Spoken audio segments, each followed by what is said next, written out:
नमस्कार दोस्तों, स्वागत है आपका एक बार पुनः आपके अपने YouTube चैनल शाश्वत एकेडमी में। जैसा कि दोस्तों हमने पिछली वीडियो में आपको पढ़ाया था कि संज्ञा के जो क्रिया के जो भेद होते हैं, क्रिया के दो भेद किए गए थे। पहला था सकर्मक और दूसरा अकर्मक। पहला था सकर्मक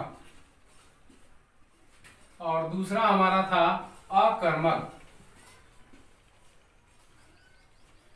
पहला सकर्मक और अकर्मक। तो सकर्मक के भी हमने परिभाषा आपको बताया था कि सकर्मक वे वाक्य जिसमें कर्म हो वो सकर्मक कहलाते हैं, जिसमें कर्म न हो वे अकर्मक कहलाते हैं।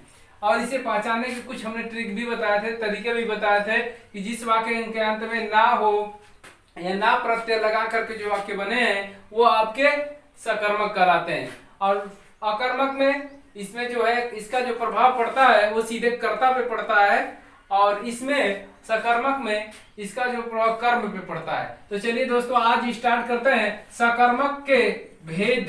सकर्मक कितने प्रकार के होते हैं? तो सकर्मक भी दो प्रकार के होते हैं। पहला होता है एक कर्मक, एक कर्मक और दूसरा जो होता है हमारा द्विकर्मक।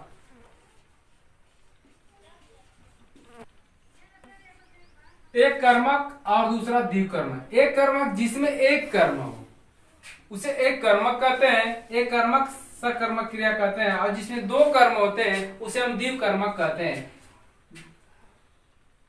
जैसे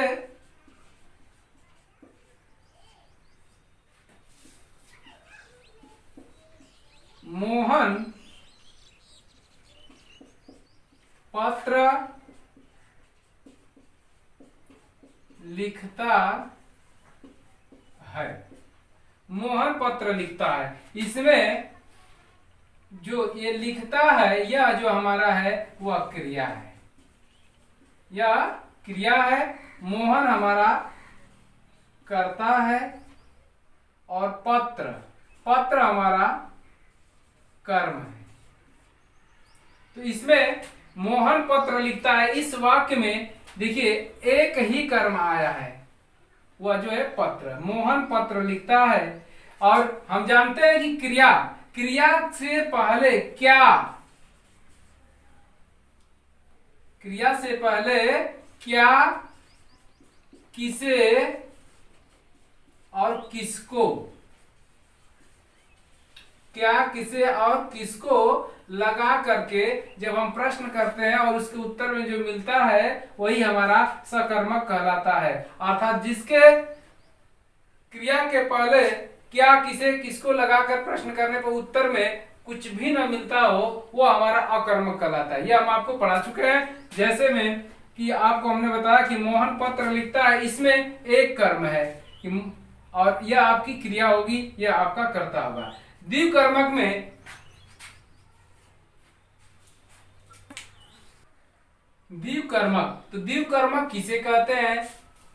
द्विकर्म जिसमें दो कर्म की बात किया जाए, जिसमें दो कर्म हो उसे ही हम क्या कहते हैं? द्विकर्मक कहते हैं। जैसे राम मोहन से पत्र लिखवाता है। राम मोहन से पत्र लिखवाता है, ये जो लिखवाता है ये हमारा क्रिया है और ये राम हमारा करता है।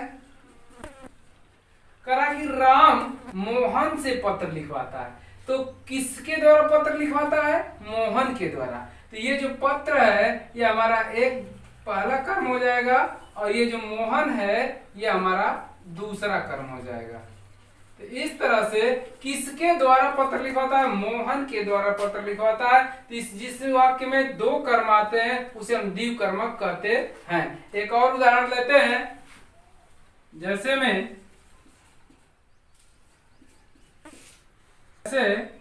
मैं लड़के को हिंदी पढ़ाता हूँ। मैं लड़के को हिंदी पढ़ाता हूं। तो इस वाक्य में आपको द्विकर्मक पता करना है कि इसमें द्विकर्म कौन सा है। तो ऐसे प्रश्न आ जाते हैं कि इस वाक्य में कौन कौन सा द्विकर्मक है, द्विकर्मक सा क्रिया है। तो मैं लड़के को हिंदी पढ़ाता हूं, ये पढ़ाना जो है हमारा ये क्रिया है। मैं आपका करता है। मैं लड़के को हिंदी पढ़ाता हूं। तो ये जो हिंदी है, मैं लड़के को क्या पढ़ाता हूं? हिंदी पढ़ाता हूं। तो जो ये हिंदी है यह हमारा कर्म है, यह हमारा कर्म, ये पहला कर्म हो जाएगा। किसको पढ़ाता हूं? लड़कों को। तो ये लड़के जो हमारा आ जाएगा दूसरा कर्म हो जाएगा। इस तरह से ये उदाहरण रहे द्विकर्मक क्रिया के। तो दोस्तों आगे चलते हैं इसी क्रम में क्रिया के और भेदों में प्रेरणार्थक क्रिया। दोस्तों आइए पढ़ लेते हैं प्रेरणार्थक क्रिया किसे कहते हैं। क्रिया के भेदों में एक और भेद जो है प्रेरणार्थक क्रिया, जो व्युत्पत्ति के आधार पर ये प्रेरणार्थक क्रिया और यौगिक क्रिया। तो प्रेरणार्थक क्रिया किसे कहते हैं? जिस क्रिया से कर्ता के श्रम का बोध न होकर अन्य से कराए जाने का बोध होता है, उसे प्रेरणार्थक क्रिया कहते हैं। कहने का मतलब कि आदमी इस कार्य को न करके प्रेरणा दे करके एक दूसरे के माध्यम से जब कोई कार्य कराता है उसे ही हम क्या कहते हैं? प्रेरणार्थक क्रिया कहते हैं। जिस क्रिया से कर्ता के जो कर्ता होगा, जो करने वाला होगा, के श्रम का यानी वह आदमी काम न करे का बोध न हो करके अन्य से किसी दूसरे के माध्यम से कराए जाने का जो बोध होता है उसे ही हम क्या कहते हैं? प्रेरणार्थक क्रिया कहते हैं। जैसे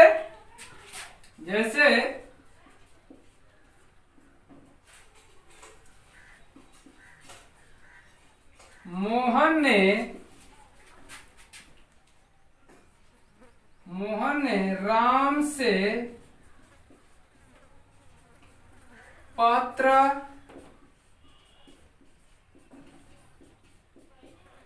लिखवाता है। कौन? मोहन ने राम से पत्र लिखवाता है। तो देखिए इस प्रेरणा में देखिए वह आदमी करता इसमें मोहन है, लेकिन यह स्वयं उस कार्य को नहीं करता है। किसके माध्यम से करवाता है? राम के माध्यम से करवाता है। तो राम जो हमारा है यह प्रेरणार्थक क्रिया है। यह हमारा लिखवाना क्या है? क्रिया है। तो इस तरह से मोहन ने राम से पत्र लिखवाता है, यह एक उदाहरण है प्रेरणार्थक क्रिया के। अगले उदाहरण में मालकिन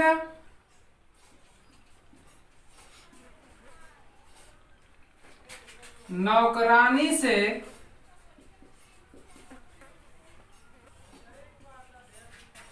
कपड़े धुलवाती है। कपड़े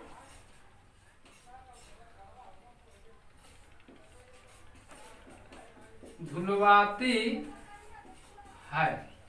मालकिन नौकरानी से, अर्थात इसमें कर्ता मालकिन है लेकिन यह काम को स्वयं नहीं करती है, किसी दूसरे के माध्यम से करवाती है। अर्थात किसके माध्यम से? नौकरानी के माध्यम से काम करवाती है। तो इस तरह से जब वाक्य आ जाते हैं तो यह प्रेरणार्थक क्रिया के अंतर्गत आते हैं। दोस्तों एक टिप्पणी है कि अकर्मक क्रिया, याद रखने वाली बात हमेशा ध्यान आपको रहना चाहिए कि अकर्मक क्रिया प्रेरणार्थक होने पर सकर्मक हो जाती है।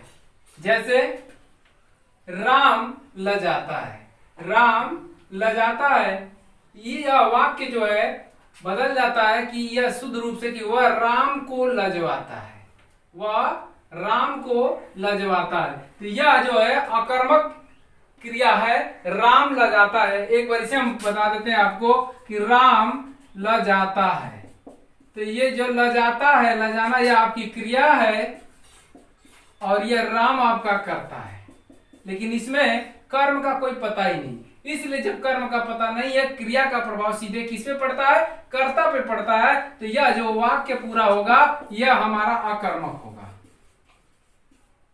अकर्मक, तो अकर्मक क्रिया प्रेरणार्थक होने पर सकर्मक हो जाती है। जैसे राम लजाता है, तो राम अकर्मक क्रिया है, यह राम अकर्मक क्रिया है, लेकिन वह राम को लजवाता है, तो वह जो है हमारा कर्ता हो जाएगा। लजवाता है, यह हमारा क्रिया हो जाएगी। और राम को विभक्ति, जिसके कारण विभक्तियां लग जाती हैं, वो आपका हमेशा क्या होता है, सकर्मक क्रिया आ जाती है। ये आपका कर्ता हो जाएगा और ये आपका कर्म हो जाएगा, अर्थात अधिकरण हो जाएगा। कर्ता ने कर्म को, तो कर्म कारक हो जाएगा। कर्म कारक होने के कारण यह आपका सकर्मक क्रिया हो जाती है, अर्थात अकर्मक क्रिया प्रणर्थक होने पर सकर्मक हो जाती है। जैसे राम लजाता है, इसमें कर्म नहीं है, यह अकर्मक है, इसका बना दिया गया हुआ राम को लजवाता, यह सकर्मक है। इस तरह से आइए एक और उदाहरण पढ़ते हैं। प्रणर्थक क्रिया हमेशा सकर्मक होती है। याद रखिएगा कि प्रणर्थक क्रिया हमेशा सकर्मक होती है। और इसे पहचानने का तरीका जो होता है, वाक्य के क्रिया के अंत में वाता है, वाती है, वाना, वाणी शब्द आते हैं, प्रणर्थक क्रिया हमेशा सकर्मक होती है और क्रिया के अंत में जो है वाता, वाती, वाना, वाणी शब्द आते हैं। चलिए दोस्तों, इस टॉपिक का अगला टॉपिक पढ़ लेते हैं, जो लास्ट है क्रिया का, यौगिक क्रिया। यौगिक क्रिया किसे कहते हैं, चलिए एक बार परिभाषा के साथ पढ़ते हैं। जब दो या दो से अधिक धातुओं या प्रत्यय लगने से बनने वाली क्रिया यौगिक क्रिया कहलाती है।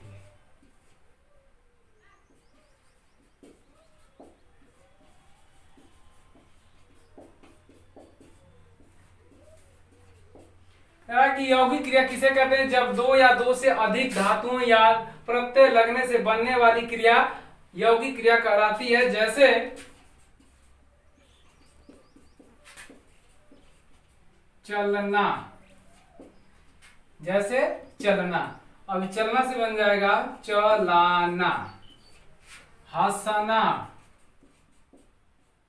हंसना से हंसाना। यह जो है आपका ना प्रत्यय लगा करके, या आपका धातु से चल धातु में ना प्रत्यय लगा करके यह क्रिया बनाई गई है। और इसमें चलना में भी आपका आप ना प्रत्यय लगा करके चलना से चलाना आपका यौगिक बन गया है, यौगिक क्रिया कहलाती है। ये चलाना, हंसना, हंसाना, इस तरह से ये आते हैं यौगिक क्रिया के उदाहरण।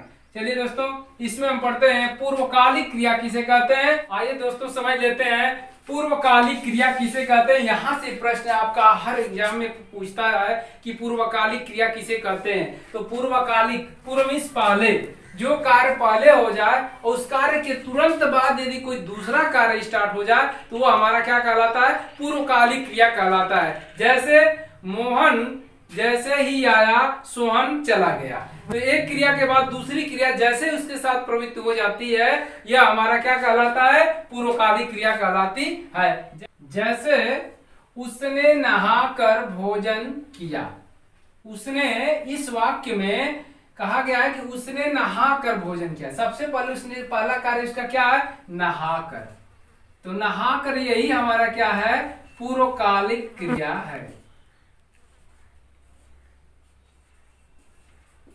उसने नहाकर भोजन किया, पहला जो उसका जो कार्य है वह नहाना है। नहाकर जो दूसरा कार्य किया क्या है, वह भोजन है। तो इन दोनों, इस वाक्य में नहाकर जो है हमारा पूर्वकालिक क्रिया होगा और यह जो है भोजन किया, अर्थात बाद में इससे जुड़ी हुई क्रिया करता है। तो जो पहली क्रिया आएगी वही हमारी क्या होगी, पूर्वकालिक क्रिया होती है। इसके एक उदाहरण और बताते हैं आपको। जाओ उसे बुलाकर लाओ। कहा कि जाओ उसे बुलाकर लाओ। इसमें पहली जो क्रिया हो रही है जाओ उसे बुलाकर लाओ, पहला जो कार्य हो रहा है वो बुलाने का कार्य हो रहा है। इस तरह से यह हमारा क्या हो जाएगा, पूर्वकालिक क्रिया होगी। जाओ उसे बुलाकर लाओ। आपसे पूछ दिया जाता है कि इस वाक्य में पूर्वकालिक क्रिया कौन सी है, तो जो पहले कार्य किया जाएगा वही हमारी क्या कहलाएगी, पूर्वकालिक क्रिया कहलाती है। चलिए दोस्तों, इसमें एक और क्रिया के बारे में पढ़ लेते हैं, अपूर्ण क्रिया।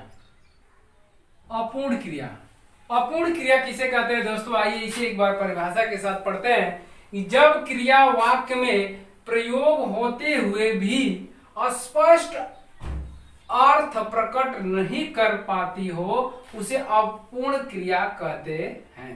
क्या कह रहा है कि जब क्रिया वाक्य में प्रयोग होते हुए भी, यानी प्रयोग भी कर दिया जाए लेकिन उसका अर्थ भी स्पष्ट न हो, तो इस प्रकार की क्रिया को हम अपूर्ण क्रिया कहते हैं। जैसे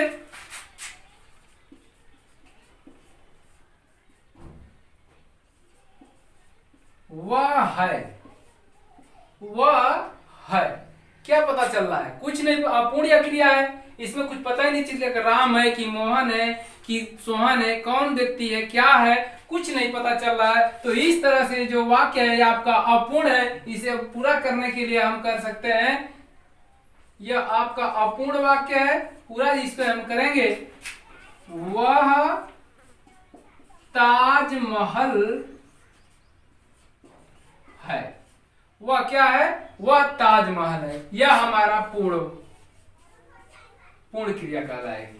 यह इसे क्या कर रहा है, पूर्ण कर रहा है, यह हमारा पूर्ण क्रिया कहलाएगी। लेकिन वह है, केवल इतना अगर कह दिया जाए कि वह है, तो वह आपका अपूर्ण क्रिया होगी। चलिए एक और उदाहरण लेते हैं, राम ने खरीदा, राम ने खरीदा, राम ने क्या खरीदा, यह आपका अपूर्ण वाक्य है, अपूर्ण क्रिया, इसमें एक क्रिया नहीं है, अपूर्ण क्रिया है। लेकिन यही हम कह रहे हैं कि राम ने पुस्तक खरीदा, राम ने क्या खरीदा, पुस्तक खरीदा, तो यह हमारा जाकर के क्या होगा, पूर्ण क्रिया बनेगा। तो हम यहां से देखते हैं कि पूर्ण क्रिया और अपूर्ण क्रिया किसे कहते हैं। जिसमें क्रिया पूर्ण न हो, वाक्य पूरा हमें अर्थ न देता हो, वह हमारा क्या कहलाएगा, अपूर्ण क्रिया कहलाएगा। जैसे वह है, यह अपूर्ण है, लेकिन वह ताजमहल है, यह हमारा कैसा वाक्य बन गया, यह पूर्ण बन जाता है। तो दोस्तों, इस तरह से हमने क्रिया के टॉपिक को धीरे धीरे करते हुए लगभग पूरे टॉपिक को पढ़ा चुके हैं। आज की वीडियो दोस्तों हम यही समाप्त करते हैं और आशा उम्मीद करते हैं कि ये वीडियो आपको अच्छी लगी। तो लाइक और कमेंट करके बताएं कि यह वीडियो आपको कैसी लगी, और वीडियो देखने के लिए धन्यवाद। मिलते हैं नेक्स्ट वीडियो में।